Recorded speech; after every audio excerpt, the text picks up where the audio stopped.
ni Kim Chiu sa kanilang breakup ni Sian Lim. Kabilang sa mga ibinahaging larawan ng actress-host na si Kim Chiu sa kanyang 2023 recap ang larawan niya na umiiyak.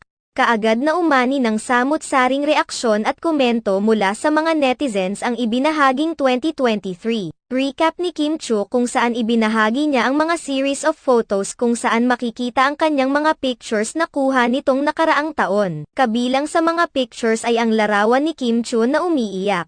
Marami naman sa mga netizens ang naghinala na ito na ang actual photo ni Kim Chiu noong naghiwalay sila ni Sian Lim na naging boyfriend niya sa loob ng 12 years.